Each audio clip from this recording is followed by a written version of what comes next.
Tunnels, metro, underground systems, and even secret passageways to the houses of the rich and famous. Why else do we need tunnels, you may wonder? To hide. Many cities have underground tunnels and even underground doppelgangers. Now let's make it clear. Those passages are normally not connected, contrary to the popular rumor claiming that it was possible to get from Scotland to Turkey using underground passageways built around 5,000 years ago. I mean, it sounds insane even today. Imagine building it back in the day. These tunnels have an official name, the Erdstall Tunnels, and they were most likely built in the Middle Ages. However, we still don't have the exact information about the date. The highest concentration of those tunnels are in Bavaria, Germany, but there are many of them in Great Britain and France too. Erdstall tunnels, a unique type of earthen passage found globally, are characterized by their narrow, oval-shaped corridors and tight choke points, known as schlups, or slip-outs. Despite speculation, their purpose remains a mystery. However, some of those tunnels have fireplaces and even vents, which might mean those were used primarily for shelter. Dating back to the Middle Ages, possibly as early as the 12th century, Erdstall tunnels lack archaeological signs and historical records, so it's not a surprise that there are many rumors about their use. Some scientists are sure those were storage spaces, though their narrowness makes this impractical. Another idea is that they provided hiding spots for farmers during tribal raids. However, their single entry point raises doubts about their effectiveness in evading threats. Now, if you're feeling like Indiana Jones and want to venture into those tunnels, you're in luck. A few structures, like the Erdstall Radkobluken in Austria, welcome visitors to explore these enigmatic structures.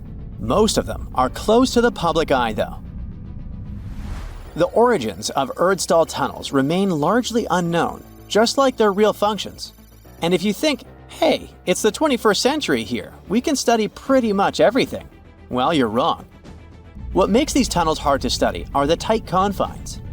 Traditional surveying methods often prove inadequate in such spaces. To solve this problem, scientists use a handheld device that integrates an RGB camera, a gyroscope, and high-resolution depth sensors, allowing them to capture intricate details of the tunnels. They also use modern techniques like 3D surveying in hopes of uncovering the true origins and purposes of those tunnels.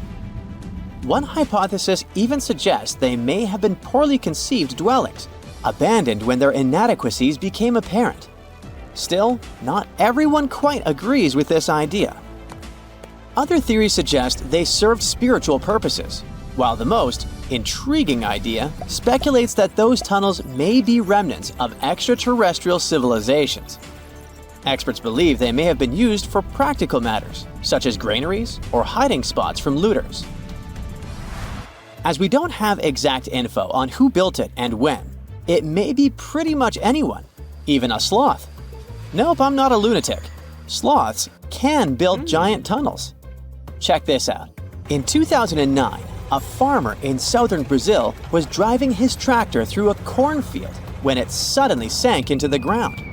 He quickly discovered he had broken through the top of an underground tunnel. When researchers came to investigate, they found a tunnel around 6.5 feet high and the same 6.5 feet wide, extending about 50 feet long, right beneath the farmer's house. When they looked closer, they instantly saw deep claw marks on the walls. That was the proof the tunnel wasn't human-made. So that thing the farmer uncovered was a megafauna paleo burrow, a prehistoric tunnel dug by ancient creatures like giant ground sloths or giant armadillos from over 10,000 years ago. I know, it's hard to imagine those beasts, but let me help you. Take a hamster. Now, increase it to the size of an elephant.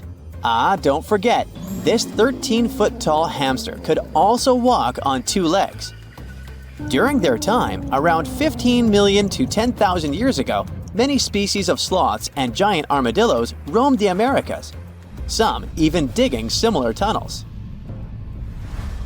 Today, many of these tunnels are filled with sediment, though some remain clear, similar to the one the farmer discovered. This 2009 find sparked significant interest, leading to the discovery of over 1,500 paleo burrows across southern Brazil, making it the area with the highest concentration of such sites worldwide. But no one knows exactly why there are so many of them in southern Brazil. While some paleo burrows exist throughout South America, none have been found in North America, which is weird since those huge sloths roamed the entire continent. The exact purpose of these large tunnels remains a mystery, but scientists believe they may have served as nursing spaces, temperature regulation, or hibernation areas. Tunnels likely developed over centuries as successive generations of sloths and armadillos expanded them. Now, let's take a look at fugus. No, not the Japanese fatal delicacy, and no, not a town in New Guinea. To see them, we gotta travel to the UK. So fugus are underground structures too, but they don't look exactly like tunnels. They are dry stone structures. They look as if a cave had been decorated with stones from the inside. There are only around 15 of them found so far, and most of them are located in Cornwall. According to the estimates, those tunnels were built about 2,400 years ago, and they're still in pristine condition, which is truly fascinating. I mean, back in the day, people had no cool machinery whatsoever, yet their structures still last. And if you dare to buy an apartment today, well, chances are you won't be too happy about the quality. Going back to our fugus, there's nothing extraordinary about their supposed purpose. They could be used for spiritual purposes, as a place to hide, or a food storage. The latest application, though, is a bit weird. I guess it's not a secret for anyone that England is famous for its excessive humidity. And if you want to store your food properly, you gotta avoid the humidity at all costs. Otherwise, say welcome to mold and fungi.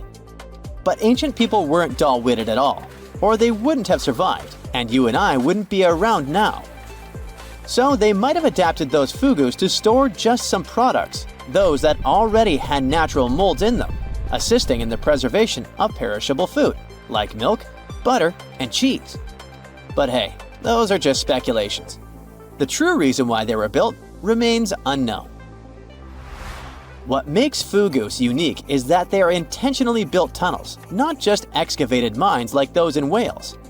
They were crafted by digging deep trenches, lining them with stone slabs, covering them with capstones, and then filling over them, all of which took significant time and effort. Still, no matter how hard those were to construct, cities around the globe are often built over intricate tunnel systems, each unique to its location. For instance, Paris is famous for its extensive underground quarries, which were abandoned years ago, but still pose a risk of collapse in certain areas above. London boasts one of the largest tunnel networks in the world, including many that were specifically created for military purposes. In New York City, there are rumors of secret tunnels, while Los Angeles has old tunnels from the Prohibition era used for speakeasies. Many other cities also have their share of enigmatic tunnels, and surprisingly, Florida is no exception. It happened in the year 2011 in Ybor City. Near a former post office, flooding uncovered something weird, a section of an unknown structure. Back then, people didn't pay much attention to that, so it took another 7 years to discover something truly fascinating. This historic neighborhood was founded in the 1880s, but it remained unknown until 2018 that it also has a hidden tunnel network. We only learned of it because of renovation work. The exact purpose, of course, is unknown, but most scientists are pretty sure that they serve to connect to early gaming spots and the port of Tampa. Figuring out how extensive the tunnel network is tricky. In 2018, a historic home in Seminole Heights revealed locked doors leading to tunnels from the 1920s. One local even said he traveled through a tunnel for 20 minutes. Rumors suggest some tunnels connect to the Hillsborough River and Ybor City. Research is ongoing, but no new info has emerged yet. We just can't get enough of Mars, can we? Everyone wants to go there, and astronauts are now looking at caves on the red planet where they can live once people inhabit it. The planet itself has some similar characteristics to Earth. Yeah, it's somewhat smaller than Earth, but the time it takes for the planets to revolve around themselves is also similar, which is about a day. On paper, Mars might seem like a good idea given some similarities to Earth, but there are some factors we need to pay attention to before we consider stepping foot there. The temperature. Mars might look like a scorching hot planet like a freakishly large Sahara Desert, but quite the opposite. It's really cold. Mars has a reputation for being a freezing, desolate, endless land that happens to have the largest mountain in our solar system thus far. So, within those mountains, astronauts and scientists are considering whether naturally built caves are the answer to our survival. Caves won't be the worst thing we'd live in considering our ancestors used to dwell in caves in communities. Logically, it's the best place to stay dry during a storm and keep warm. It's the best place for protection against predators like giant birds, elephants, and saber-toothed cats. We even had our first art shows in caves with evidence of cave art dated thousands of years ago. Caves are a good idea, and they can also help us save a lot of money when establishing a colony on Mars. Rather than building a fresh structure in the middle of an open plain, the cave structure will help and influence the architecture, potentially saving lots and lots of money. Going to Mars will be expensive. It's already expensive sending people to the moon and launching a rocket into space. So, we have to consider the logistics.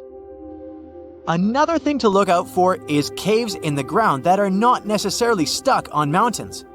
Scientists believe that most potential places for humans to thrive are caves. These spaces are large enough to host large populations. So far, they identified 9 caves as large as football fields. So what would life look like if we lived in caves on Mars? For one thing, sunlight would be hard to access. By the time we reach Mars, we would have the best technology to maximize our lifespan in a hostile environment, which means withstanding the harsh sun rays of Mars. Most likely, we would dig through the caves further underground where oxygen would be pumped for everyone to breathe. People can walk around casually, thinking they're on Earth, and to exit the caves, you would need to wear a special suit. These cave colonies would have dormitories for people to live in and special spaces for colony meetings, entertainment, grocery markets, schools, and other places that are needed to sustain a colony. There would also be indoor farms to grow crops and raise livestock. A team of experts mapped out what some of the dwellings will look like on Mars. And just like on Earth, we will have apartments for young professionals, family homes, and luxury mansions. Some of the dwelling units would be placed on the surface and not in caves. One of the key elements of the design and architecture is how to build it around the natural light to brighten up the homes. Another element is how to deflect radiation and cosmic rays. Because Mars has such a thin atmosphere, sun rays and other hazardous objects easily enter Mars. The dwelling units also have to be sturdy to protect them from severe dust storms and extreme cold temperatures. Some of the living pods or dwelling units that are for couples or singles would have tunnels leading to a shared workspace and garden.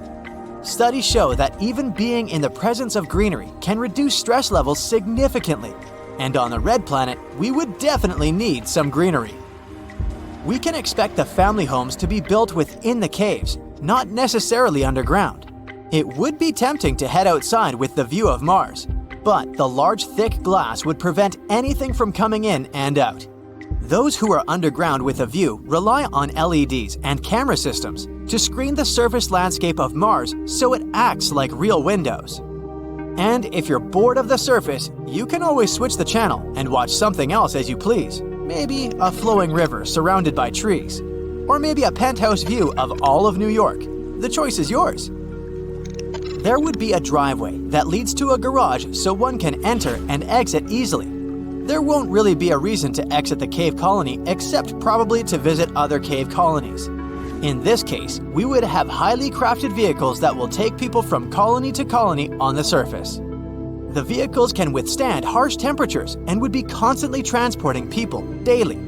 Some people might live in a certain colony and have to commute to work every day in other colonies. Humans might not have to be working in dangerous conditions or on the surface. We would have robots that will do that for us. The thing about robots is that they don't need to be human-shaped to do a job. However, before transporting humans to space, we would need to create some human-like robots and land them on Mars. With the exact physical form, we can determine what would happen to people if they were on Mars. We would have robots for specific tasks, helping us with everything. Let's not forget artificial intelligence plays a major role in monitoring the systems and updating the functionalities of the colony. It'll know when certain systems need fixing, adjusting, renewing, and changing. We also need people to keep an eye out for anything out of the ordinary, and also to make sure people are behaving and not breaking the law. Getting to Mars would be the earliest obstacle we will face. We've already launched some robots to explore the terrain and conduct some studies. At first, we would send robots to test the conditions and to build most of the infrastructure. To build a proper colony, we would have to send out young couples willing to dedicate their lives to the future and the future of their children. It won't be easy. In fact, there would be a variety of people with different professions and specializations to help establish the colony. People would have to work and establish a local economy. We would need scientists, doctors, farmers, teachers for the children, and engineers to maintain the structure. It will take time for the colony to reach a substantial size, but it's all part of the process. Even the spaceships would need to be large and sufficient to house thousands of people traveling from Earth. Of course, by then, most of the dwelling units would have been built, and people would have already picked out their houses, depending on if they were single or if they were about to start a family. Once the colony has the necessary professionals it needs, then come the other people who wish to start their life on Mars. People would need entertainment, so musicians would find a place in the colony. We can't expect everyone to go out on a nice sunny day to the beach, but perhaps one day, when the colony is large enough, there can be an artificial body of water with the same elements as the beach. Livestock animals would also be shipped from Earth to be raised on Mars, where they can populate for our nourishment. We can also bring most of the animals and establish a wildlife sanctuary for everyone to enjoy and for the animals to thrive. For now, humans are planning on reaching the Red Planet sooner than we think, and who knows, maybe you can be one of the first people to sign up and have your own little dwelling unit far away from Earth.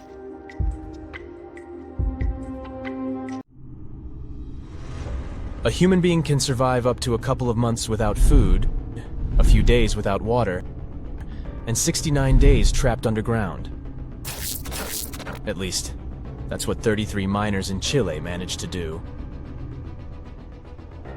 The 5th of August, 2010, started like a regular workday deep underground. The miners were going about their business, digging for copper, gold, and other minerals. Some of them were working almost 2,500 feet below the surface. Another group was resting in the refuge, a room carved out of the rock for miners to relax in and breathe some fresh air pumped in from the surface. They were waiting for a pickup truck to give them a ride up for lunch.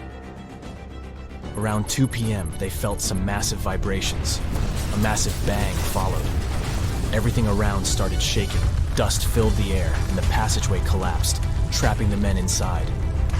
When the noise faded, the miners decided to make a run up to the surface from the refuge. Their shift manager and others joined forces, determined to rescue every single man. Deep below, 2 miners were loading rocks into a truck when they felt a burst of pressure. They thought it was nothing extraordinary until the dust became so thick that they couldn't see a thing. Driving blindly, they almost collided with their shift supervisor, who signaled them to stop. With the truck now packed with terrified men, they set on a treacherous journey toward the surface. The truck struggled under the weight of its passengers, but it pressed on. They met up with more workers, cramming onto the truck like sardines. Obstacle by obstacle, they moved to the surface until they bumped into a huge rock, weighing around 700,000 tons and as tall as a 45-story building. They sent the smallest of the miners to see if there was any hope of squeezing through next to the rock. He only managed to crawl 10 feet forward with a lamp in his hand and told everyone else there was no chance to get any further. Some of the older miners got trapped at work before, but it would usually be some rocks that a bulldozer could clear in a couple of hours. This time, it was different.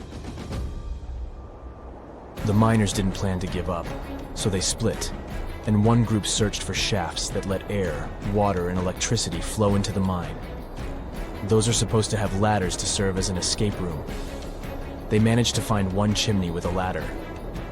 One of the miners climbed up, breathing in dust and holding onto slippery walls. The chimney led him to the same rocky wall they'd seen before. It meant only one thing. There really was no way out. They had to deliver the sad news to the rest of the miners who went back to the refuge. It had enough snacks to feed 33 people for several days. Someone grabbed the snacks, still not realizing they could be stuck down there for days or weeks. Cans of peaches, peas, and tuna, 6 gallons of condensed milk, and 93 packages of cookies were all they had.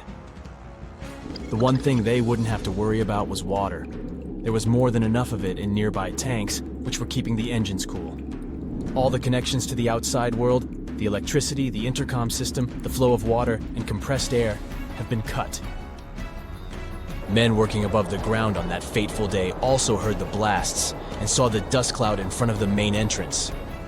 While the miners were settling in for the first night in the refuge, the local emergency squad was trying to do everything in their power to save everyone. One team went down in a pickup truck until they bumped into the gray rock mass at around 1,500 feet. Another team tried descending on ropes and pulleys into the chimneys, but they found obstructions at each level. The supervisor of the team took off his distinctive white helmet to show all the workers were equal now. As the miners remembered later, it was one inspiring gesture for them. On the 7th of August, there was another collapse that blocked the ventilation shafts. On the next day, the rescuers started drilling holes and sent down listening probes to see if there were any signs of life down there, with no results. The maps of the mine were outdated, which made the search more complicated. Deep below the surface, the miners tried to keep their spirits up, talking, joking, and telling stories. Their phones didn't have a signal, but they could still use them as cameras to record videos about their survival underground. Their metabolisms were slowing down, and even the most active among them were sleeping longer than usual and having scary nightmares. There was a haze drifting over their thoughts.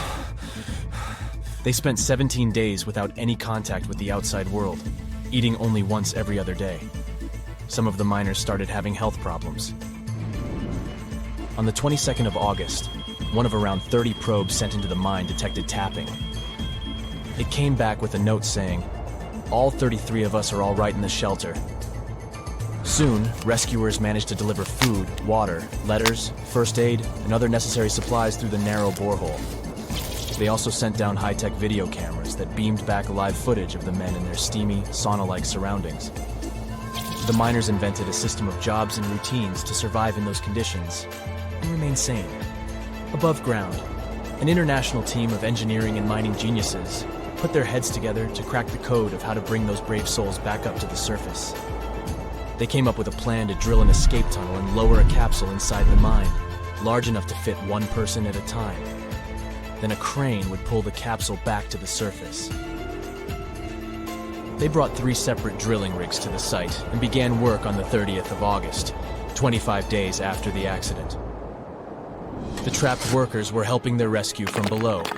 They formed 3 teams and worked 8-hour shifts, demolishing debris caused by the drilling to reinforce the mine's walls.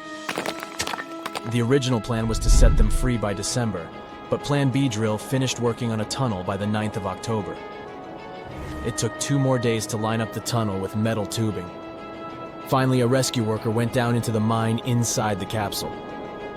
The families and friends of the miners were waiting above the ground in a makeshift Camp Hope. The first worker got out of the mine after a 15-minute journey through 2,050 feet of rock inside the capsule. He was greeted as a hero. One by one, they all escaped from the refuge.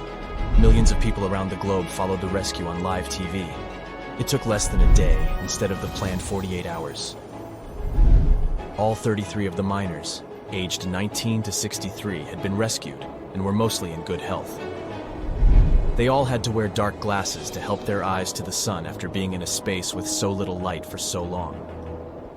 One of the last miners to have climbed back up on the surface was Franklin Lobos, a former professional soccer player. While he was down there, teams around the world signed jerseys for him. Franklin got that welcome gift and a soccer ball. He said it had been the toughest match of his entire life.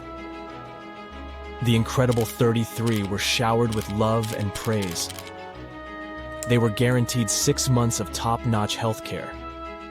They traveled to international destinations to talk as motivational speakers, appear in public, and explore famous landmarks. There was even a parade at Florida's Walt Disney World in the miners' honor.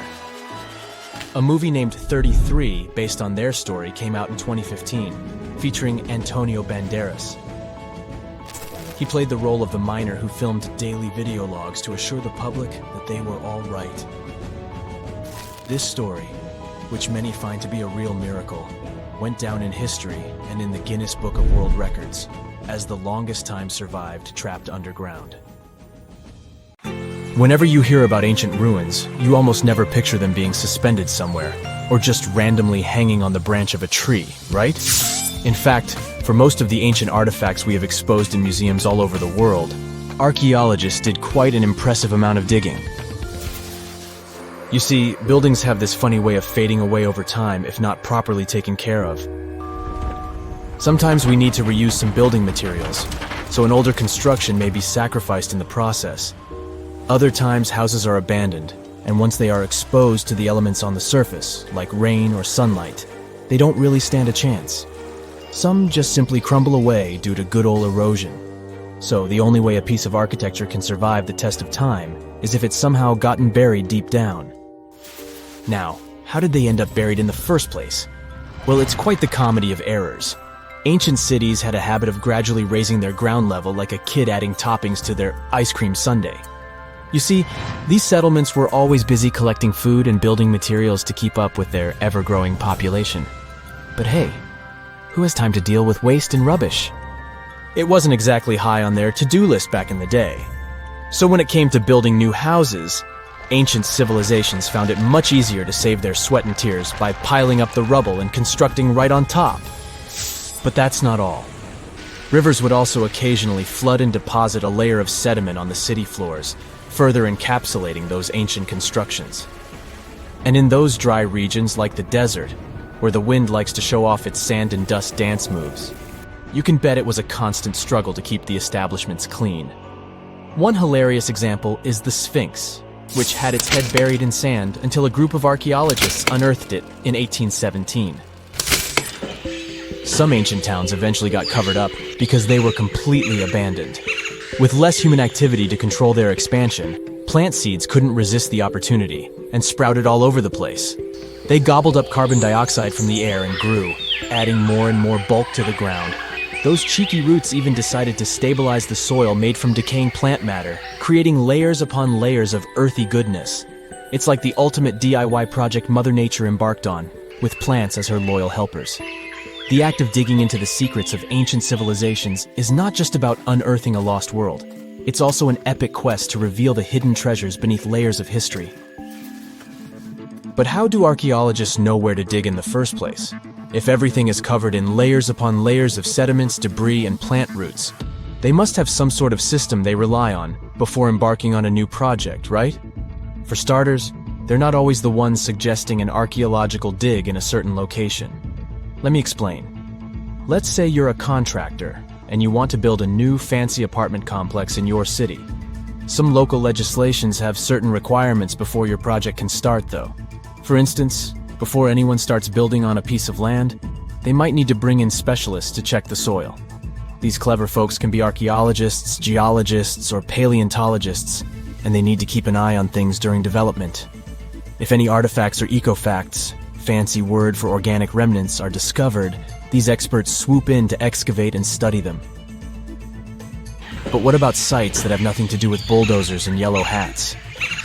Archaeologists have more than one trick up their sleeves when it comes to locating ancient hotspots.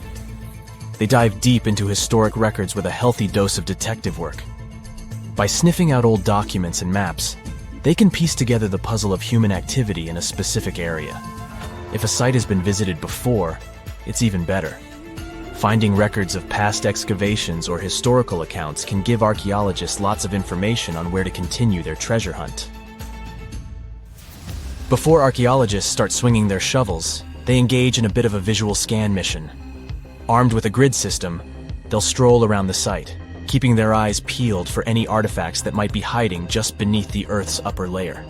From groundstone tools to historic glass and even ancient garbage dumps, yes, they're all so valuable. These keen-eyed explorers can spot signs of human activity faster than most people. If they stumble upon midden soil, fancy term for a garbage dump, they know for sure that humans once called this place home. Archaeologists don't just rely on their trusty shovels, though. They have an arsenal of gadgets to aid in their search for hidden wonders. Geophysical tools are like their secret weapons. Take the resistivity meter, for example. This clever contraption measures the electrical component of the soil and any buried features or artifacts. A buried wall, for instance, will create a different resistivity reading than the surrounding soil.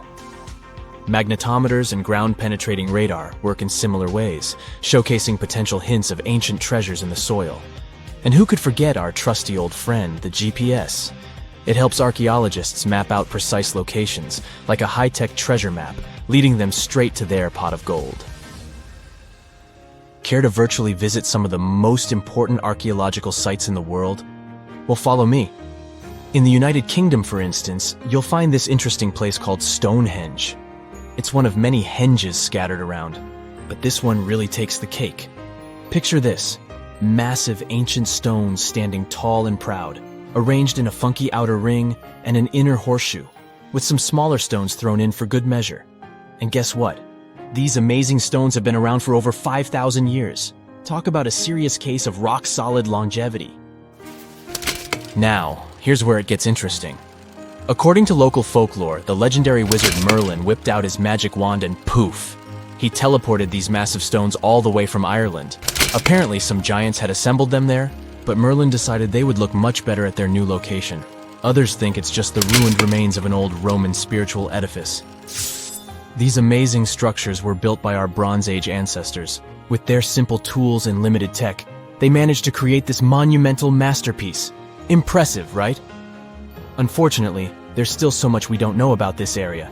Stonehenge's initial purpose remains a mystery to this day. Sure, there are lots of theories, but scientists have yet to agree on the subject. However, we do know that it's perfectly aligned to catch the sunrise during the summer and winter solstices. The ancient city of Pompeii is an equally amazing archaeological site. Picture this: Mount Vesuvius, a notorious troublemaker, decided to throw a volcanic tantrum and completely covered this ancient Roman city. It turned it into a time capsule, located outside present-day Naples in Italy. Fast forward to the year 1748, when a bunch of adventurous explorers stumbled upon Pompeii. Lo and behold, they discovered a treasure trove of well-preserved goodies: streets, houses, food. Probably a bit stale by then. Blingy jewelry, fancy sculptures, colorful frescoes, everyday household items, and even animal and human remains. It was like an epic archaeological party. From the looks of it, Pompeii had it all.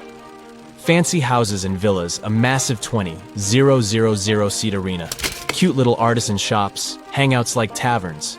And let's not forget the saucy spots like those luxurious bathhouses for some intense pampering. There's also the sanctuary of Apollo, where people used to gather for their daily dose of worship. And of course, the bustling heart of the city, the Forum of Pompeii, where all the cool people used to hang out. And guess what? Pompeii is so cool that it made it to UNESCO's World Heritage List back in 1997.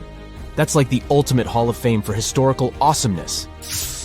It also includes many other famous buildings and sites, like the Taj Mahal in India and the Acropolis of Athens in Greece. So, you've just finished your sightseeing tour of Edinburgh, Scotland, or Scotland. It lasted just under an hour, and you're hungry for more. You ask your guide if there's anything else to see, and they start talking about a mysterious underground city. You ask how long it takes to get there, and you're shocked by the guide's answer. You're standing on it. It's right under your feet. South Bridge? But you were just there and didn't notice a giant arrow pointing down. So this is where the mystery starts. The story begins in the mid-1700s. the Scottish capital wasn't as big as it is today. Only 60,000 people lived around Edinburgh Castle. All of them were packed inside medieval walls, and they say today's cities are overpopulated. Get a load of the living conditions back then. The buildings were tall, so there was little natural light. Some houses had 14 stories. Cows walked the narrow winding streets, and left stock. Things were so bad that the famous English writer Daniel Defoe noted, "I believe that in no city in the world so many people have so little room." Yep, that's the guy who wrote Robinson Crusoe. Well, something just had to be done. The solution was to build 2 long bridges to the north and to the south of the city.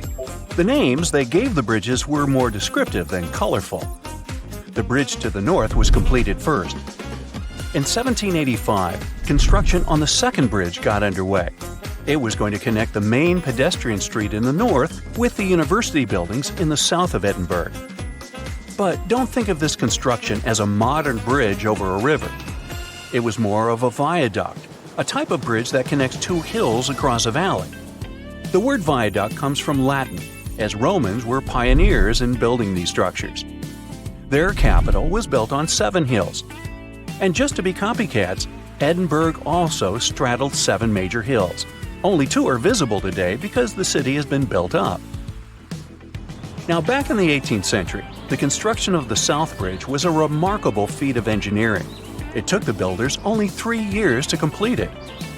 19 stone arches spanned a chasm that was 31 feet at its deepest point, and the length over 1,000 feet. Impressive, even for today's standards. But what does a 2.5 centuries old viaduct have to do with an underground city? Well, it is the city. You see, they designed Southbridge to be hollow on the inside. As you walk along this street today, there is actually a huge human-made cave beneath your feet. The popular name for this set of chambers is the Edinburgh Vaults. But what was the purpose of this space? And is there something or someone there now? Well, let's take it one step at a time. The builder's original intention was for these vaults to serve as merchant shops. At first, it worked out fine. Merchants used a total of 120 vaults as shops and warehouses. There were workshops, cobblers, and taverns. But as time went by, a major design flaw came to light. The stone was leaking, and the vaults were damp all the time. There was even flooding. The builders forgot to waterproof the structure. The merchants feared the water would damage their precious goods. After just a couple of years, the first tenants started moving out. Once legal trade moved away from the vaults, the city's poor moved in. And not only them, but all sorts of shady characters.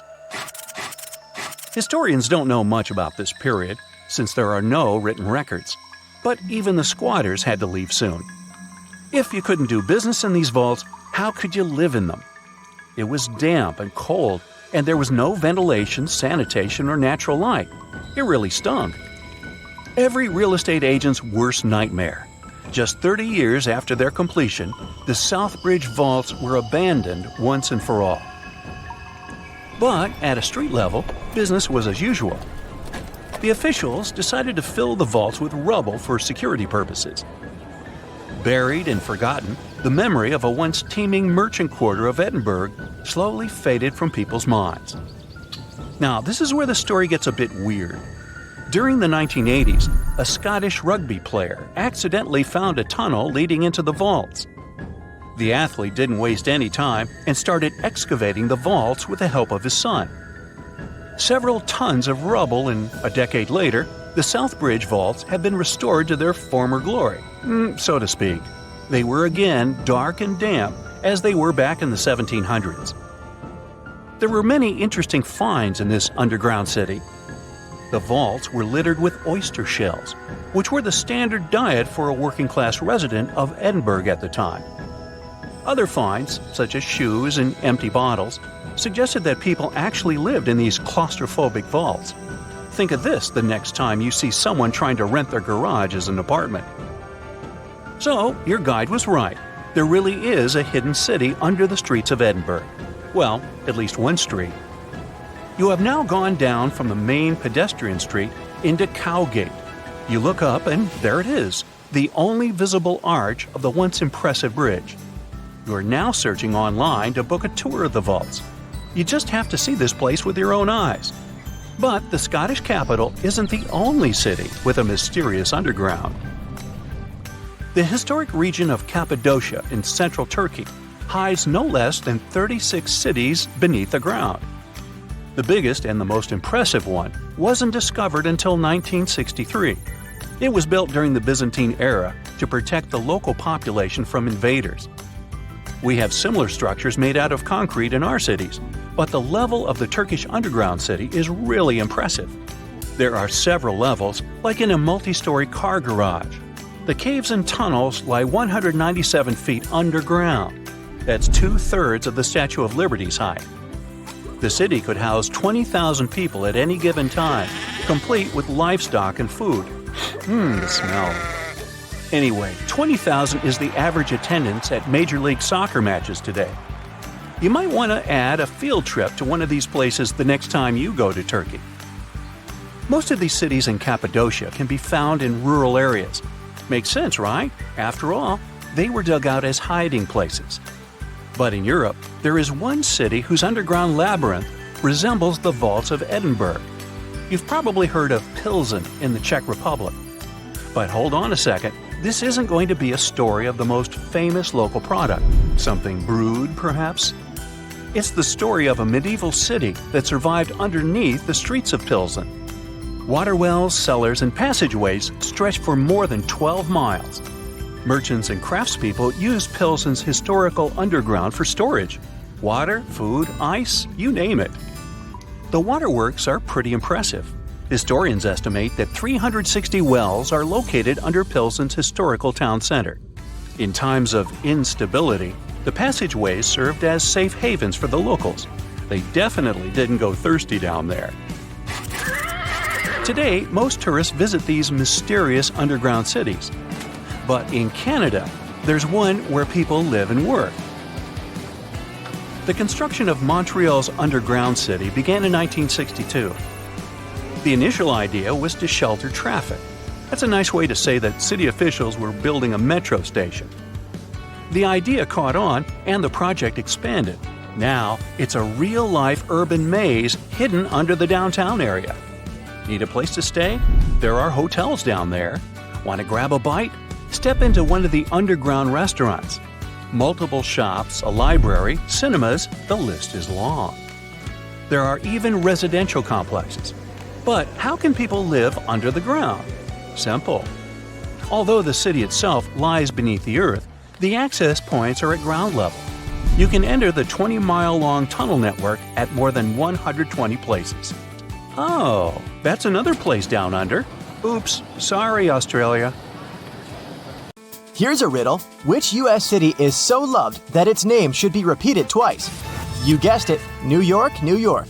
But the thing is, how much of New York do we really know? I'm talking about the city that lies under the city. Dare to join me on an underground tour of the Big Apple? Then grab a flashlight. It's about to get dark. We'll start in the heart of Manhattan, in the front of the Romanesque City Hall building.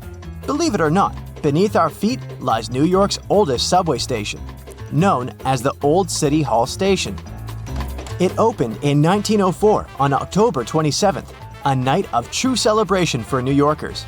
People were so excited, some of them spent the entire night riding the trains back and forth. Before this, urban dwellers moved around in carriages pulled by horses. No wonder the subway was such a hit. You might feel like a time traveler stepping inside the Old City Hall Station. The architecture is dazzling and one of a kind. They sure don't make subway stations like this one anymore. Fun fact, the Old City Hall Station would cost $6.2 million if it was built today. Back in the day, it had dozens of brass chandeliers hanging around. It was one of the few spots in town with functioning electricity. And oh, not to mention brand new multicolored tiled arches and stained glass ceilings you can still see today. Impressive, huh? If you decide to wander down the tracks, you might be in for a treat. Underground New York is as fascinating as the city above the ground. But one thing we usually take for granted is the behind the scenes of what the Big Apple needs to function. Down here, you might see one or two of New York's pneumatic mail tubes. These tubes were built back in the 1800s and they were operational up until the 1950s. They were responsible for distributing people's mail through different post offices. Letters flew at an impressive speed of 35 miles per hour. That's almost as fast as a professional runner. It sure sounds like a useful system. But I have to say, it feels weird imagining people's correspondence flying around 15 feet underground. Back to street level. We'll wander around fancy Lexington and Park Avenues. If you look up, you'll see the famous Waldorf Astoria 5-star hotel. Many celebrities have stayed there, including John Lennon and Yoko Ono, as well as presidents such as FDR. This is why the hotel used a secret infrastructure to sneak people inside and out. Under the building, a tunnel known as Track 61 connected the Waldorf Astoria to Grand Central Station. The track was deactivated in the late 70s, but some people say Andy Warhol threw a party there in the 80s. I bet that was something. For the next part of our visit, we'll have to take the subway uptown. We'll get off at 125th Street and find ourselves on the scenic waterfront of Riverside Park. Here, you'll find abandoned tracks of an old metro line. If you follow the tracks, you'll get to an underground graffiti gallery, aka the Freedom Tunnel. The tunnel is named after a graffiti artist from the 80s, who is commonly known as Freedom. While exploring these tunnels, we'll see over 40 graffiti pieces he painted over 15 years. There are spray paints of James Dean, Mona Lisa, and even a self-portrait of Freedom himself. Moving on, let's wander around the northern part of NYC for a bit. Walking in Van Cortlandt Park will feel like hiking upstate, but believe me, you're still in the city. Along the way, you'll encounter some big ventilation towers made of stone. These towers were once part of an old New York infrastructure. They make up the remains of what used to be the Croton Aqueduct. In the 1800s, the city's water supply flowed through a 41-mile-long underground tunnel, all the way from Croton River in upstate New York to Bryant Park in Midtown Manhattan. Oh yes, and I should probably tell you that Bryant Park wasn't a park. Instead, it hosted a colossal stone structure that looked pretty much like something ancient Egyptians would build. This 4-acre structure served as the city's water reservoir. It even had a pathway on top so that people could enjoy a nice afternoon stroll while looking at the reservoir's crystalline water. Now, all this exploring might have made you hungry, but don't worry, our next stop includes a yummy treat. We'll have to leave Manhattan and make our way to Brooklyn. In case you didn't know, New York City is made of 5 boroughs: Manhattan, Queens, Bronx, Staten Island, and Brooklyn. Crown Heights, that's our stop.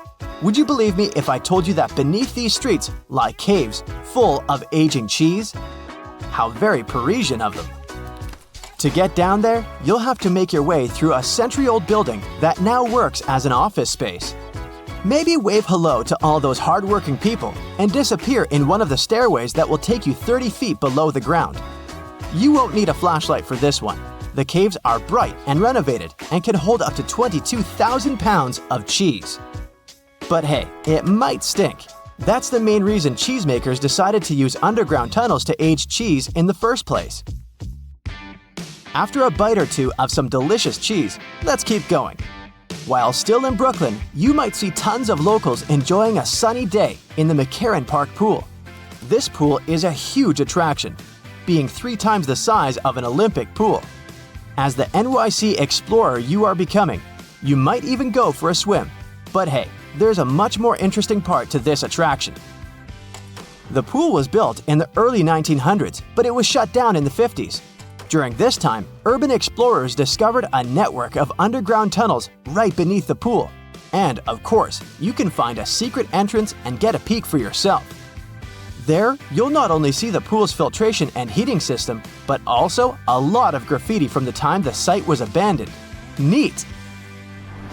This question may sound weird, but have you ever seen a cow in New York? I sure haven't. Well, maybe there's a reason for that. Apparently, New York still has underground tunnels that were constructed for the transportation of cattle. Once New York started to flood with automobiles, cows became a burden for traffic. Until a 200-foot-long cow passage was built below 12th Street to transport the livestock that was ferried over from New Jersey. These days, you won't be able to visit this place in person because the tunnel was most likely destroyed. But historians found blueprints proving its existence. To add to the list, archaeologists discovered a very peculiar fossil a while back. Now imagine peeling off the layers of the city's soil. First, at 15 inches, you'll find a layer of wires. I'm talking TV cables, electricity, and all that. Digging deeper, at 4 feet, you'll see water and sewage pipes. But then, at 15 feet down under the surface of NYC, diggers have found a fossilized shipwreck. The wreck is located right under Broad Street, where there was once shallow water. They believe the wreck dates back to the 1600s. It's 92 feet long and 25 feet wide. Oh, and that's not all. At the intersection of Bowery and Canal Street, engineers stumbled upon a room with its walls and ceiling covered in mirrors. And no one has managed to explain the existence of this bizarre place yet. Our Big Apple Underground visit is coming to an end, but we sure did more than just scratch the surface on this one. Before we finish, let's enjoy the best of what NYC cuisine has to offer, a good old bagel. Who knows, maybe next time we'll do Paris or even London. See you soon, explorer. Welcome to one of the most iconic buildings in New York City. Its official name is the Fuller Building, but thanks to the sharp 25-degree top corner, people began to associate the tower with a flat iron. And today, the name Flatiron is stuck both to the skyscraper and the entire district around it. This unusual cake-slice shape has turned the building into a famous tourist destination. It has popped out in many movies, TV programs, and magazines. So you probably recognize this property, even if you've never been to Manhattan. Surprisingly, today the 285-foot-tall Flatiron is almost empty. And these fancy walls hide a pretty mysterious dispute between their owners. But first things first. In 1901, construction enterprise Fuller Company purchased a sharp triangular plot of land on the crossroad between Broadway and Fifth Avenue. They hired an architect from Chicago, Daniel Burnham, to design the company's new headquarters. The task was to maximize every inch of available space. So Burnham produced a project of a 22-story triangular tower made of steel. The Flatiron Building resembled the shape of a Greek column, which means that its top and bottom are slightly wider than the middle. Fuller Company approved the design and demolished several old buildings to clear the space for the future tower. Construction progressed rapidly, and it was completed within a year. Yes, they used to be able to do that. The Flatiron became one of the earliest buildings to have steel for its structural frame instead of load-bearing masonry. Also, it became one of New York's first skyscrapers and the first steel skeleton structure visible to the public. The curtain wall cladding was also then innovative. The builders used terracotta and limestone to wrap a chic finished look around the steel structure that carried the building's weight. At that time, many people believed that this unusual architecture would fail to withstand high winds. The project's engineers analyzed the tower's aerodynamics and created a steel frame to fight likely problems with the wind. But people still reported experiencing heavy gusts on the street around the building. The Flatiron Building had a bunch of other issues. As you may imagine, furnishing this tight space was quite a challenge. Also, the tower didn't originally have any bathrooms for females. That's why lady tenants were at a disadvantage at first. But then the management added ladies' rooms and placed them on odd-number floors. Meanwhile, bathrooms for males were placed on even-numbered floors. Also, the first elevators in the building operated on a water hydraulic system, so it took over 10 minutes to get to the top. Now you can see why that system didn't catch on. It's not surprising that the media expressed skepticism over the new building. Some even called it Burnham's folly. But despite the naysayers over the years, the tower has been home to many companies and retail tenants. Also, the Flatiron attracted crowds of people. Gradually, it became a frequent sight in paintings and postcards, and turned into one of the most popular symbols of New York City itself. In 1929, during the Great Depression, the tower was sold at an auction for only $100,000. and in 1966, it got the status of an official city landmark. It means that any renovation or demolition works are impossible without the official permission of the authorities. Furthermore, in 1989, the Flatiron received the fancy status of a National Historic Landmark. The last tenants left the building in 2019, and it is sat empty ever since due to renovation works, which have triggered many disputes among the building's current owners and future tenants. Most of the owners wanted to turn the building into a hotel. Meanwhile, Nathan Silverstein, who owned a 25% stake in the property, wanted to divide it up. Finally, in 2023, the local court organized an auction on the building. The owners, who held 75%, intended to buy out Silverstein's stake to put an end to all disputes over the future of this building. The bid started from $50 million and the price soared to $190 million thanks to an unexpected bidder, Jacob Garlick. Surprisingly, he beat out everyone and won the auction. Some considered the price that he offered too high because the building required at least $100 million worth of renovation. Hey, it gets better. Garlick disappeared after the auction. He has never paid anything, not even the deposit, and he hasn't yet explained himself to the media. So for now, Garlick's location and intention remains unknown. Little did we know that it's possible to show up at a luxurious auction in New York, outbid everyone, and then just vanish into space. Well, according to some experts from the real estate world, it's a very weird situation for a building auction. Usually the bidders are asked to prove their funds in advance. Some people suspect that Silverstein asked Garlick to attend the auction on purpose, so that he could boost the price and earn more money. But Silverstein claimed that his relationship with Garlick had been distant. On May 20th, the second auction took place. Garlick was absent, but a coalition of syndicates and previous owners won the bid and acquired the Flatiron for $101 million. They haven't yet announced any plans, so today the future of the Flatiron remains uncertain. The age of the Flatiron Building is only around 121 years, but this famous and beloved symbol of New York has survived so many chapters, from challenging traditional architecture to surviving multiple crises, including the Great Depression. So, chances are that this iconic tower will surprise us in the future. Oh, by the way, the Flatiron is not the only skyscraper with issues in New York City. Here's the famous half-built Leaning Tower of Manhattan. A 670-foot skyscraper is located at the corner of South Street and Maiden Lane on the East River. The tower was to host 80 super fancy condos to sell for up to $7 million each. The developer also planned to offer yacht services to the tenants. A pre-sale of this luxurious but unfinished project was launched in 2018. But in 2020, the tower began to lean 3 inches to the north. The developer put construction on hold and initiated a huge investigation to figure out why this tower refused to stay straight. Although the reason remains unclear, the consensus appears to be that a weak foundation is to blame. You think? And now, welcome to the Waldorf Astoria, a former host to authorities, royal families, and Hollywood stars, and maybe not so welcome. This Art Deco masterpiece is the very place where Marilyn Monroe once stayed and where Grace Kelly got engaged to Monaco's Prince Rainier III. But in 2017, the famous hotel was closed for a multi-billion-dollar renovation. The property's new Chinese owners, Anbang Insurance, plan to partially turn the hotel rooms into condo apartments by 2019. The condo price was planned to reach up to $18 million per unit. But eventually, something went wrong, and the date of the project completion was postponed until 2025 at best.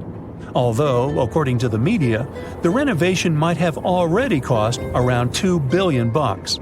Some insiders mentioned poor coordination within the project caused by the dismissal of its American director.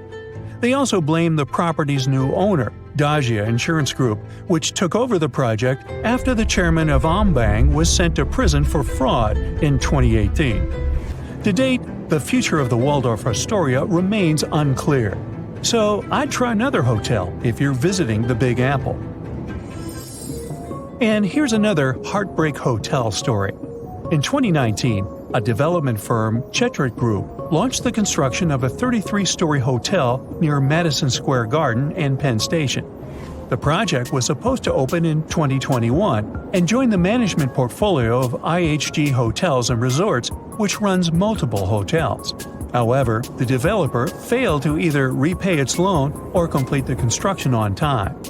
Meanwhile, the hotel remains unfinished, and the estimated investment for its completion totals around $106 million. Hey, you want to finish the job? Wow, looky here. It's New York City, the Big Apple, the city that never sleeps. Hong Kong on the Hudson, the greatest city in the world. New York, New York, the city so nice they named it twice. Alright, I'll stop. You thought you knew this city so well, but underneath all that glitz and glamour is a facade, literally. New York is populated with some of the most iconic urban buildings in the world and home to some of the most unique and famous towers. Who would have known that New York was a front for fake buildings? And the cool thing is that there are plenty to search for. Okay, I'm adding that to my bucket list. So the question is, why do they put these fake buildings all over New York? The city is one of the most vibrant places in the world and requires many infrastructures to keep the city in motion. That means having many industrial structures and buildings in every major district. New York is charming for the design and the buildings. Imagine having industrial structures right next to your favorite pizza parlor or hot dog stand. The designers thought ahead and decided to disguise those industrial infrastructures as fake buildings. They blend with the city so well that they don't stand out. They look like your good old apartment or housing unit with a front door, real-life windows, and even charming balconies where people would hang out. The only thing is that there's nothing behind the facade and no one is allowed inside. So, where in the world can you find these fake buildings? For starters, one of the most popular fake buildings is in Brooklyn. At 58 Joralemon Street, you can find a very typical neighborhood. But between the buildings stands a brick building with a slightly deeper shade than the rest.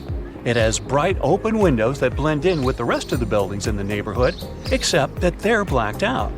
At first glance, you might not think of it as anything, but if you pay close attention, the building looks like a glitch from a video game. It was built in 1847, way before New York was considered glamorous.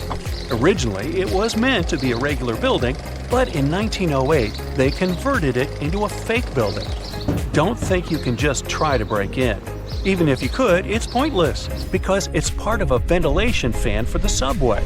It also serves as an emergency exit for some of the surrounding buildings. Actually, throughout New York, many fake buildings exist to disguise the subway vents for the smoke to escape. All the way to 415 Bruckner Boulevard, the Bronx, this townhouse was designed by the Switzer Group, which is an interior architect company. It's not as charming as the one at 58 Joralemon Street, but it serves a similar purpose: to hide an electric substation for New York's utility company. The city needs these substations to reduce the high-voltage electricity to a lower voltage so it can be distributed locally. Having a building like this popping out of the middle of your neighborhood isn't exactly the smartest way to attract people to the Bronx. That's why the fake townhouse facade is the perfect camouflage. Now, some of these fake buildings don't really hit the mark and stick out like a sore thumb. The people of Manhattan describe the Mulberry Square infrastructure as a complete clunker. After plenty of redesigns and back to the drawing board meetings, the result is still not pretty. The locals compare it to a concrete box. They created windows without glass, which doesn't allow the building to blend in with the rest of the neighborhood.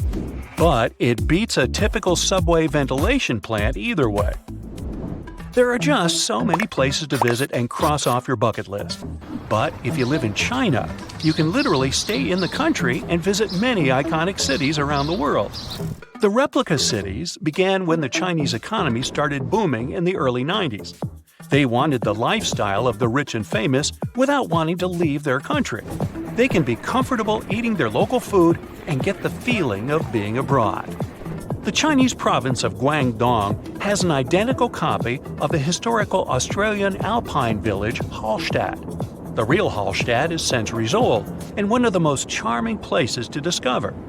The local people of Hallstatt also had no idea that their home was being built in China. Some people thought that this was controversial, probably because it cost around $940 million to build it. Paris is undoubtedly one of the most charming cities you could ever visit. Its rich history and vibrant culture are enough to catch the first plane to go there. For residents of Tian-du-Cheng, that's something they can do anytime they want.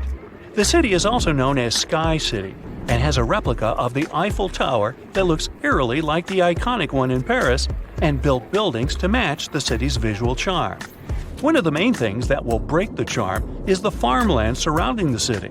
There's barely anyone there, and the streets are always empty, very un-Paris-like. Still, you can find some nice fountains and statues scattered along the streets to give it some spirit. There's laundry hung everywhere, even on the trees. The picturesque fountains are dry and many apartments are empty. Only a few stores are open for business. Even though this looks like a fake city, it's quite real. Some people live here because it's more affordable than other places. 2 hours away from this town is another version of Paris's Pont Alexandre III and a carbon copy of London's Tower Bridge, but with 4 towers instead of 2. Hey, such a bargain! You can also visit the closest thing to Italy, but this time you can go shopping. Florentia Village is an outlet mall that offers an array of shops to lose yourself. The good thing is that this was built by an Italian developer to capture the essence of an Italian village. It has fountains, canals, and mosaics for proper aesthetics. It began in 2011 and has more than 200 shops with many Italian brands and British, US, and Chinese brands as well. The place is so popular that it gets between 10,000 and 25,000 visitors per day. China also has other replica towns that put you in a mini Manhattan called the Yujiapu Financial District. The developer's goal was to make this place the financial center of the world. It was complete with the right landmarks, like the Rockefeller and Lincoln Centers, but the project was halted in 2019, leaving it mainly empty. You can find a typical English town with cobbled streets, Victorian homes, and restaurants that make Thames Town. This place was meant to recreate a European lifestyle fantasy without leaving Shanghai. China also has a Dutch town that has some elements of Amsterdam with windmills and famous canals. They even decided to copy some of the landmarks, like the Netherlands Maritime Museum. Here's a bonus story of Lebanon's thinnest building built out of a dispute. It's the story of 2 brothers who both inherited unequal plots of land. One of the brothers happened to get a very thin plot of land and couldn't help but be jealous of his brother's nice plot of land. He wasn't pleased. Both of the lands overlooked the Mediterranean Sea in a lively neighborhood of Beirut. So it's no wonder that both brothers couldn't agree on how they should develop their lands. It was obvious that the brother with the most land could build a proper building. The other brother had to improvise.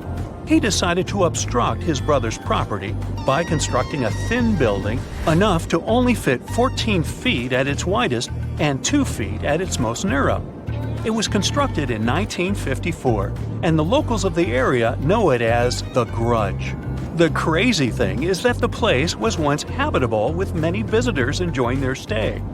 It's not easy to live there, but it's part of living the experience. The building is still standing, but is empty.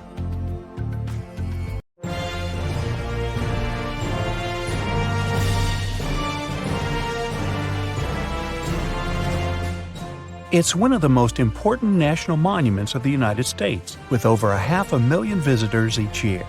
The Washington Monument was constructed to commemorate George Washington, the first American president. But if you've ever looked at it closely, in person, or by Googling its pictures, you've surely noticed it has 2 different colors. Well, it's not a design choice, if that's what you're wondering. The Washington National Monument Society, the authority in charge of the construction, ran out of funding, and the project was put on hold in the 1850s. It took another 25 years for the authorities to resume the construction. They finished the upper 2/3 of the monument in 1884. Since they evidently used marble from a different location, given the time that had passed, it was difficult to envision how these materials would behave in the future. These 2 sections looked very much alike at first, but with time, mostly due to winds, rain, and erosion, they ended up having different hues. There's even a third portion of marble, which is noticeable only if you pay very close attention. The constructors initially went for a marble provider in Massachusetts, but quickly realized the colors didn't match. They had to switch to another supplier, but their mistake resulted in this third shade of marble. It's only noticeable up front, so people mostly think that the monument has two colors. The builders figured out the difference quite fast and found a type of marble that resembled the initial one. But the new material eventually turned to a different color too, mostly due to weather conditions.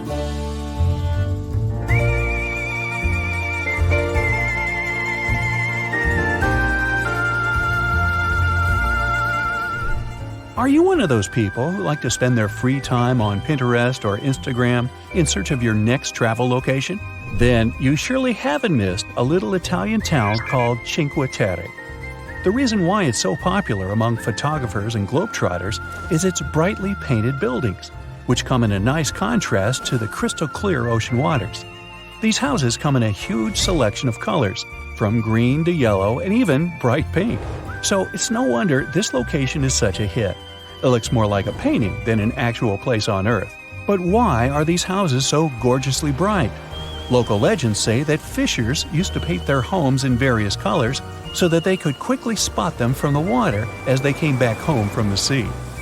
Now, some other buildings come with coloring so specific that their inhabitants are prohibited from changing it by law. It's the case of the Pink City, otherwise known as Jaipur in India. It has numerous buildings of different hues of pink, from dusty rose to fuchsias. This impressive coloring dates back to the 1800s. Rumor has it that the Indian Maharaja of the time, Sawai Ram Singh, wanted to welcome Prince Albert during his visit. So he literally painted the whole town pink, which of course begs the question, why he chose pink and not any other color? And it turns out this hue was meant to subtly imply the idea of a welcoming location or a place of hospitality. Jaipur isn't the only monochrome city in the world. Its blue counterpart is located in Morocco. It's called Chefchaouen. Some locals say that the city is painted blue to symbolize the beautiful coloring of the Mediterranean Sea. Others consider that painting their houses blue keeps them cooler when it's hot. There are even claims that painting a house blue can help keep mosquitoes away. People believe that the hue resembles the waves of the sea, which isn't a really desirable location for insects, if you think about it.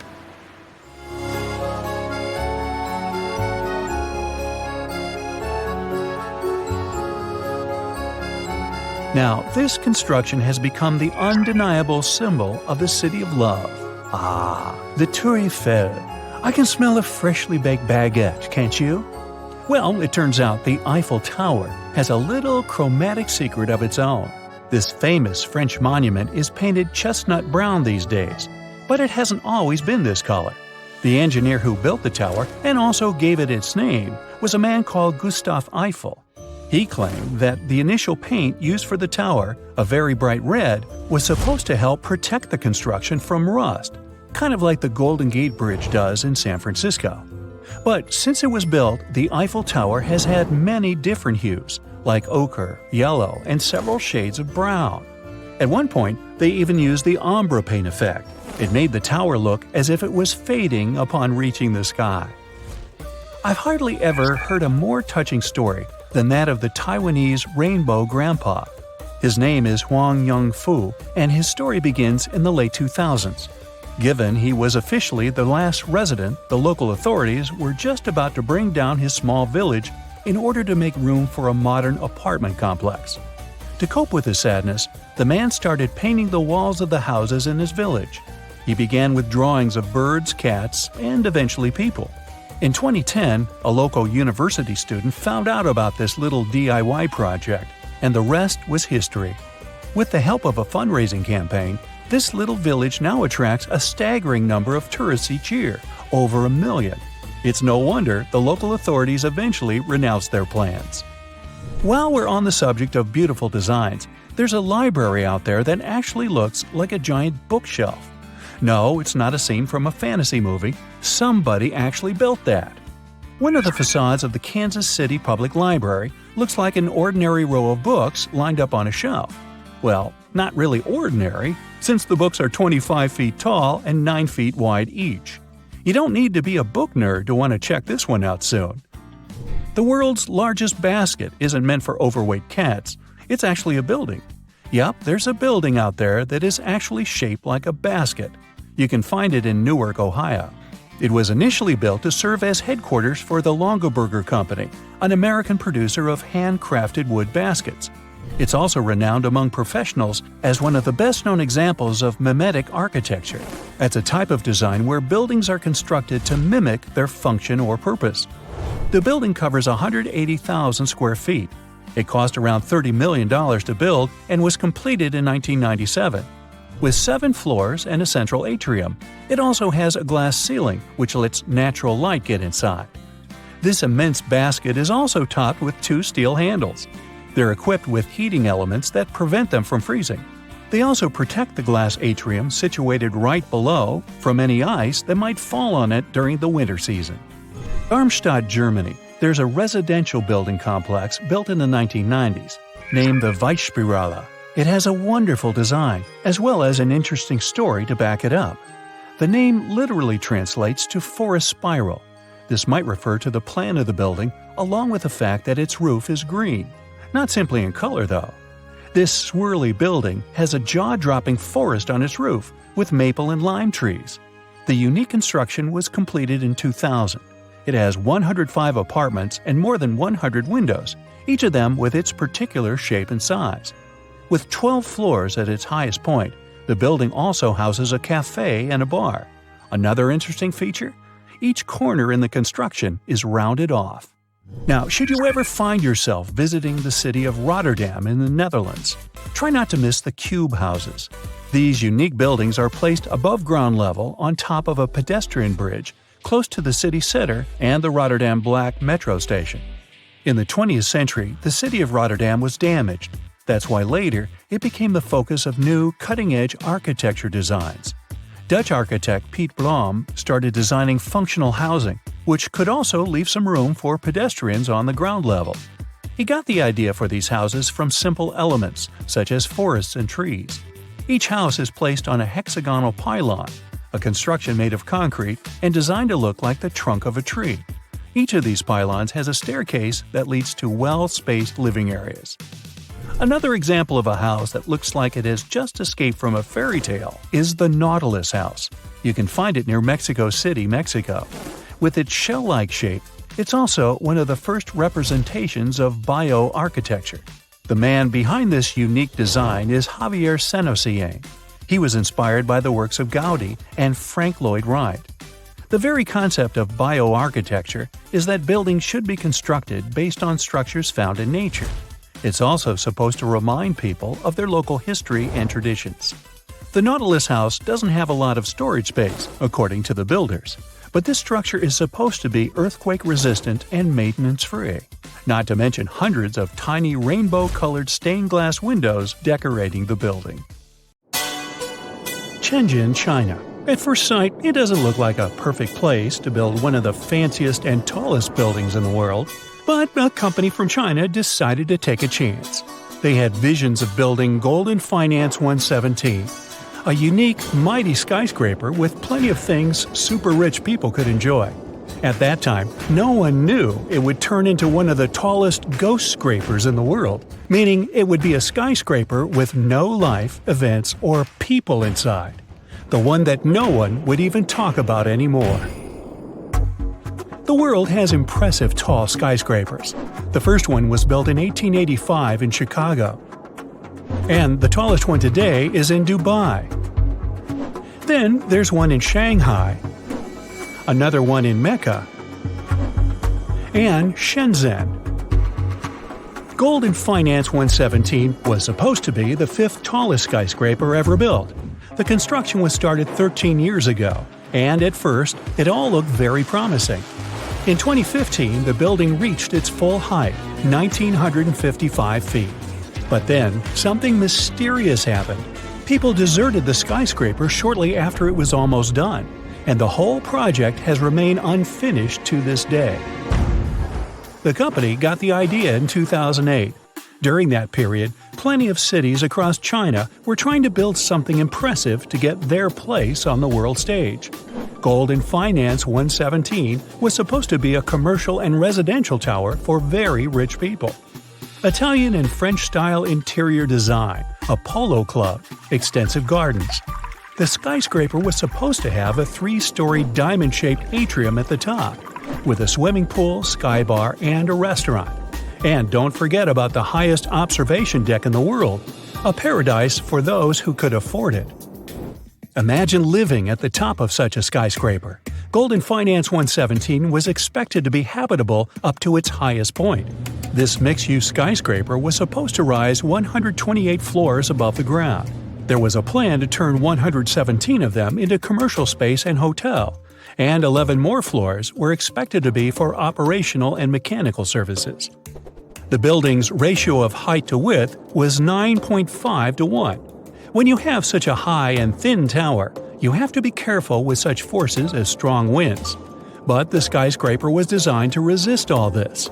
No wonder, with a perimeter frame of mega braces, huge tapering columns, and transfer trusses. On the surface, it all looked well, an excellent design and unique construction. But before the company started pre-sales, authorities needed to inspect and sign off on the final product. This is a process all new developers need to go through if they want to get and keep their spot on the property market.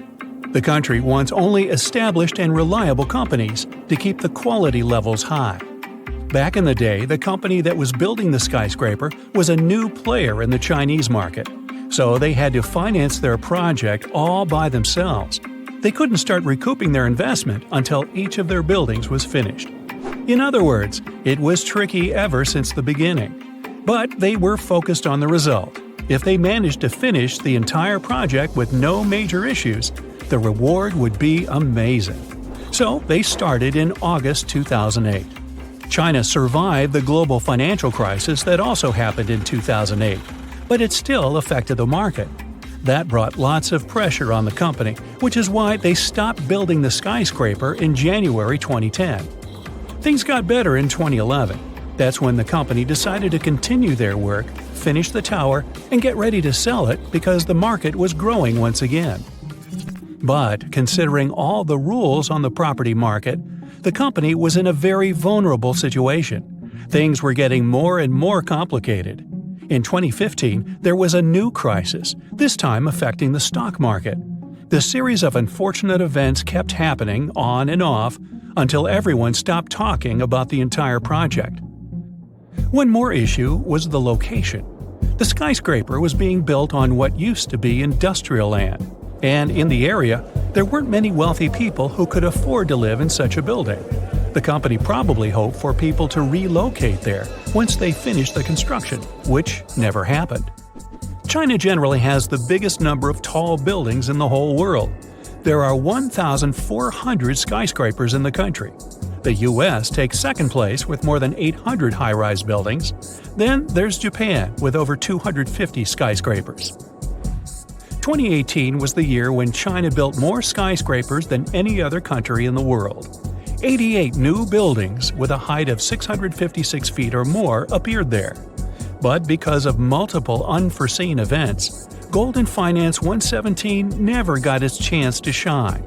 Now it's just a ghost place everyone stopped talking about in 2018. Now, this wasn't the only case when a building remained unfinished for a long period of time. A new airport in Berlin, Germany was meant to open in June 2012. It wasn't the first project like this to miss the deadline, but it was one of the most memorable. The airport was about to open, but right before it did, inspectors found around 120,000 defects all over the place. For example, some automatic doors didn't open. There were fire safety issues. Authorities also noticed sagging roofs. About 106,000 miles of cable were wired in the wrong way, which means they couldn't turn on some lights or turn off others. Experts were trying to solve these problems for 9 years. The airport was built to handle 27 million passengers a year. In 2019, over 45 million travelers passed through the two other overburdened airports in Berlin.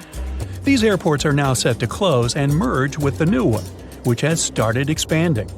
The original budget for the whole project was more than $8.2 billion, but it's likely to increase in the next few years.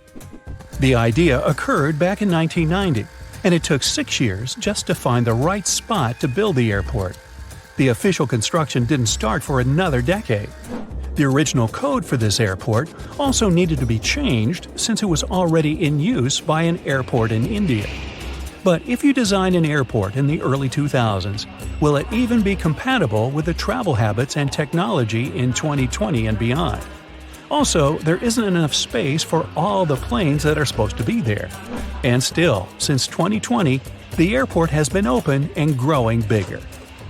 Meanwhile, a tower in Krakow, Poland, got the nickname Skeleton. It stood proud and tall, but its unfinished carcass indeed looked like a skeleton. At 300 feet, it's one of the tallest buildings in Krakow. The project started in 1975, but stopped because of some difficulties in the country that occurred at that time. The tower remained abandoned for a long time and changed owners several times. It was often wrapped in advertising billboards. Luckily, it didn't remain unfinished. In 2016, the latest reconstruction process started. The main goal was to turn the skyscraper into a modern office building. It's completed now. The tower consists of 5 office buildings, together with the main one in the center.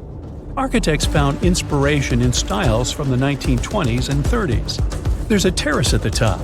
In the future, a museum of the history of the building might appear in the skyscraper. And here's one more ghost tower, this time in Bangkok, Thailand. From the outside, you'd say it's just another part of Bangkok's skyline. The skyscraper is around 75% completed. But once you take a closer look, you'll see there are plenty of interior structures missing. It was supposed to be a luxury building, but right now it's just another abandoned skyscraper. It's surrounded by a fence and doesn't look safe. The walls are covered with graffiti and there's no electricity. The building stands there as a reminder of what it could have become and draws the attention of urban explorers from all over the world. The construction process stopped when the crisis started, and now only occasional adventurists visit the site to enjoy the magnificent view of the city and the river. There are many myths around arguably the greatest structure ever built by humans, the Great Wall of China. Some say it's so grand that it's visible from space. Others claim that you can see it from as far as the moon. Other theories suggest that the builders of the wall were left inside. Well, sorry to disappoint you, but all these impressive stories are just myths. But even with those stories busted, the Great Wall of China is an impressive and truly breathtaking structure. So let me tell you its true story. Today, China is one of the most populated countries in the world, counting as many as 1.4 billion residents. It's also one of the oldest nations in the world. It has 3,500 years of continuous written history, but the civilization existed long before that. There is a theory that while the European continent, for example, was most likely reached by humans from Africa, China wasn't populated by settlers that came from somewhere else. Some people believe that the Chinese civilization got formed from local Stone Age people who lived on the territory since the Prehistoric period. So now, the Great Wall of China. It's truly big even by today's standard, stretching for over 13,000 miles. To imagine it better, it's almost 5 times the distance between New York and Los Angeles. Or even a bit greater than the distance between the North and South Poles. Even in modern times, people have never built anything close to this big. Of course, it didn't take a day to build the Great Wall of China. 2? Keep going. In fact, the wall was being built for centuries. Maybe you know that ancient cities had walls around them to protect themselves from invaders. Yes, Chinese cities had them too. The first Chinese emperor united the country in 220 BCE and got a brilliant but very ambitious idea to turn all city walls into one big wall that would defend the country's border against attacks from the north. A trusted general directed the construction, enrolling a big group of workers, soldiers, commoners, and convicts. Back then, the wall was built of rammed earth and wood. In some places that were strategically important, the sections of the wall overlapped to provide maximum security. The walls were around 26 feet high on average. But the Great Wall didn't yet look like the construction we know today. Every next emperor would pick up the Big Wall project, strengthening and extending it, repairing, but also modernizing construction techniques. Some used bricks to build it. Others moved on to granite and marble blocks. Watchtowers and platforms weren't there from the beginning as well. They were added by Ming emperors. The watchtowers made it possible to communicate with other parts of the wall through smoke and fire messages. So, the wall is quite inconsistent in terms of material, but it only adds more charm to the construction and shows how much effort and time it took. The reasons why some parts of the wall have been standing for centuries and are still in good condition is glutinous rice flour. Turns out, this sticky rice mortar is almost like cement. It's very strong and waterproof, sealing the bricks so tightly together that even sneaky weeds can't grow between them. You may also notice that some bricks have writings carved on them. They were left by the workers who were building the wall. The purpose of those writings is quality assurance. They contain such information as location, quantity, and responsible officials. So, in the case of some problems with the quality of materials or constructions, it would be known who should be held accountable for it. Recently, a research group has looked through official historical documents of the Ming Dynasty that ruled China from the 14th to the 17th centuries. They came across records of secret doors in the Great Wall, so they decided to find them. They used a flying robot to capture continuous centimeter resolution photos of the wall. They photographed 90% of the wall that was built during the Ming Dynasty and discovered the remains of over 220 secret doors along the wall. Some of them have a specific width and height that allows only one person to go through. Others are large enough to allow two horses to pass at the same time. Why are the doors there? Well, the Great Wall's main goal was to protect the country from the enemy. Building doors that could let the enemy in would undermine the whole point of having a wall. So, of course, the doors were secret passages. They perfectly matched the surroundings topographically, and the exit on the outside was camouflaged with bricks so that it was almost completely indistinguishable from the brick wall. The wall was never just a defensive wall, and it was never completely closed. It could be opened on demand. It was also a structure used for trade and commerce, communication between inside and outside the wall, and of course, for defense and spying. Some doors were used for trade with the other side. Through smaller doors, a person would sneak out to spy on the enemy that lived on the other side. The hidden gates were also useful for a sudden attack. As you remember, some gates were camouflaged with brick on the outside. The exit was so indistinguishable that the enemy had no idea exactly where it was located. The inside entrance for Chinese soldiers was hollow, so they could walk through the wall and break the camouflaged exit gate from the inside, starting their surprise attack. Now, even though the main point was to prevent outsiders from getting into the city, the wall wasn't too effective on that matter. It could still be climbed over or marched around. So the wall was being watched at all times, and the guards gave signals to the troops if they saw the enemy approach. Also, the wall provided more time to mobilize and bulk up the country's forces or lure the enemy troops into a difficult strategic position. The construction stopped at the end of the 19th century. The wall lost its strategic and military importance due to technological advances. Over the centuries to today, only 8% of the Great Wall is in good condition, and the rest is damaged. Also, around 1/3 of the wall has disappeared without a trace, due to both natural erosion and human damage. I guess you could say it's now just a pretty good wall. As you remember, the first parts of the wall were built out of rammed earth and wood. These are not the most unfailing materials if we're talking about thousands of years. Also, destructive farming methods have turned large areas into a desert and contributed to erosion. Also, many bricks were taken away from the wall in the last century to be used in building farms and houses. The wall is being deconstructed stone by stone even today, but this time by tourists. Quite a few of them take a stone as a souvenir. That's a total of a lot of stones, considering that over 10 million tourists visit the Great Wall every year. Since 1987, the wall has been a UNESCO World Heritage Site, highlighting that it has an outstanding importance to humanity. The wall is one of China's 56 World Heritage Sites, second place among countries with landmarks protected by UNESCO. Who's first, you ask?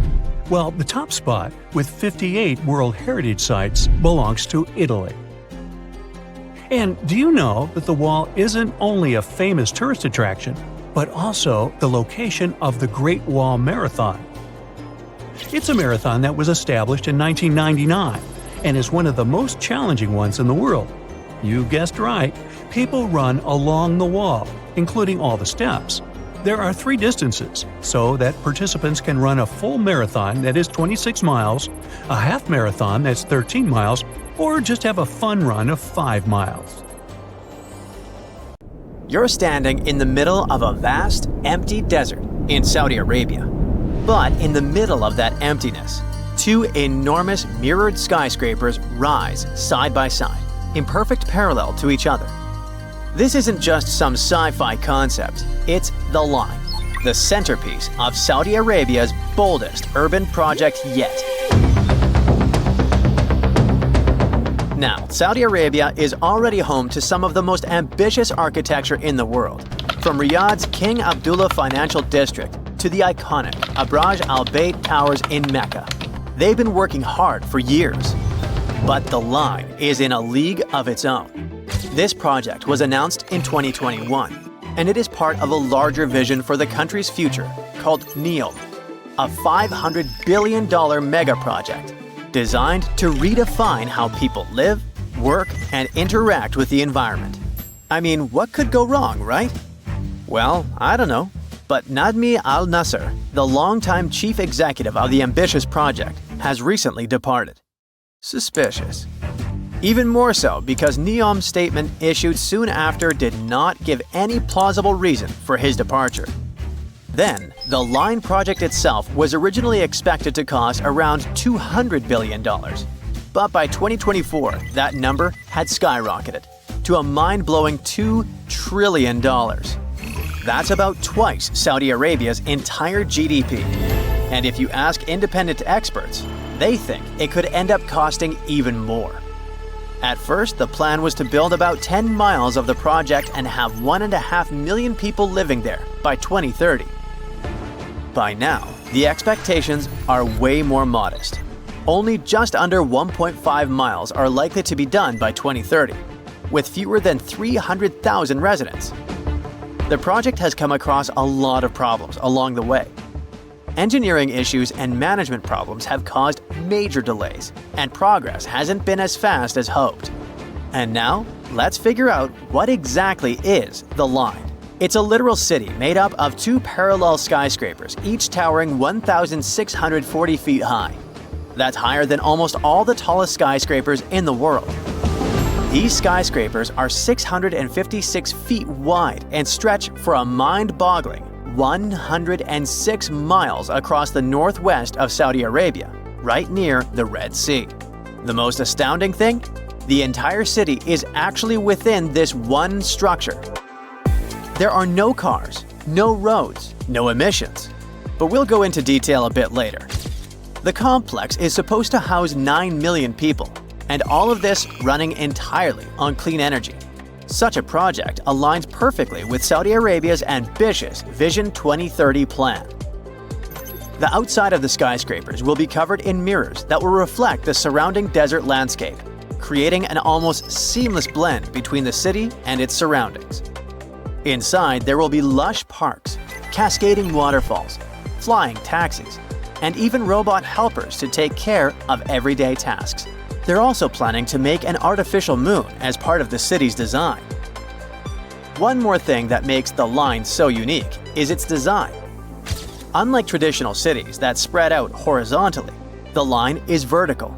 Everything, homes, offices, parks, schools, shopping centers, are stacked on top of each other in layers.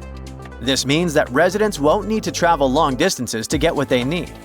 In fact, the designers promise that all amenities will be within a 5-minute walk from anywhere in the city. And while it's compact in width, the city's vertically layered structure means it can comfortably fit all 9 million residents, while leaving plenty of room for parks, natural spaces, and modern conveniences. There's even a plan for year-round climate control, keeping both indoor and outdoor spaces at comfortable temperatures, no matter how harsh the desert weather gets. Of course, even with everything close by, people will still need to get around the city. Worry not. The line has it covered in the most futuristic way possible. It features a high-speed train system that will travel from one end of the city to the other in just 20 minutes. That's 106 miles in 20 minutes with only 4 stops along the way. Imagine being able to get anywhere in the city faster than you could drive across town in most places today. Besides the train, the line will also have autonomous vehicles. Those will be cars and shuttles driving themselves with the help of advanced technology. They will handle everything from parking to going around obstacles. Even cooler, in the line, every car, train, and any other piece of infrastructure will be connected in a huge network called the Internet of Things. Sensors and real-time data will allow traffic to flow smoothly, preventing delays and reducing congestion. They first spoke about the NEOM project in 2017. Besides the line, NEOM is supposed to include an octagon-shaped floating industrial city and a posh mountain ski resort. There, Saudi Arabia will host the Asian Winter Games in 2029. Plus, there will be the world's largest green energy plant, which will make the region self-sufficient and sustainable. The goal of NEOM is to attract people from around the world, not just to visit, but to live there. Residents will even be given their own identity, Neomians.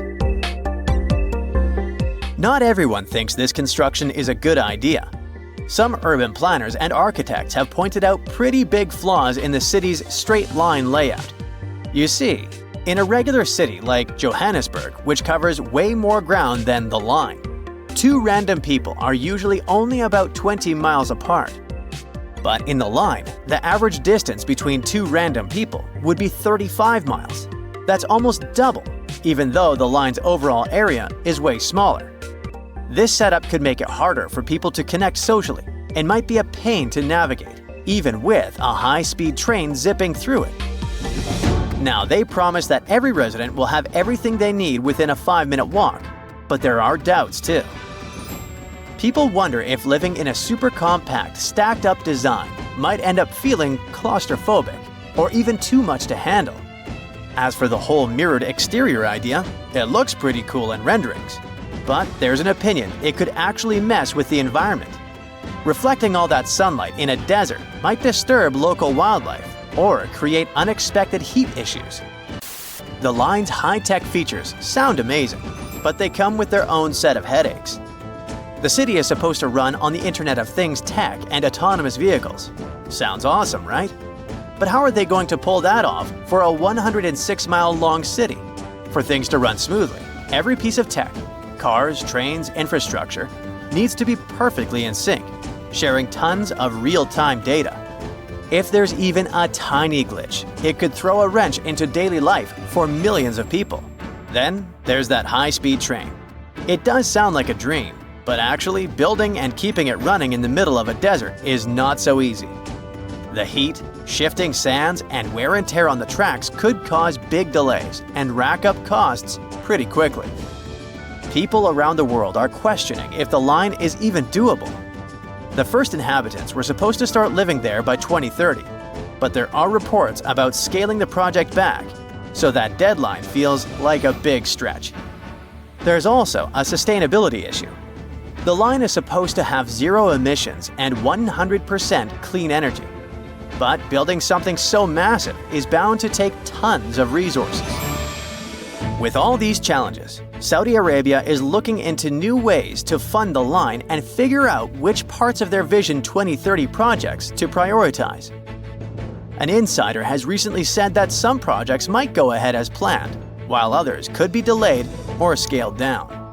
This lines up with what Ali Shahabi, who's on NEOM's advisory board, has said. He admitted that the Vision 2030 goals were always meant to be super ambitious, like almost too ambitious. But he argued that even if they only pull off part of it in time, it'll still be a big deal.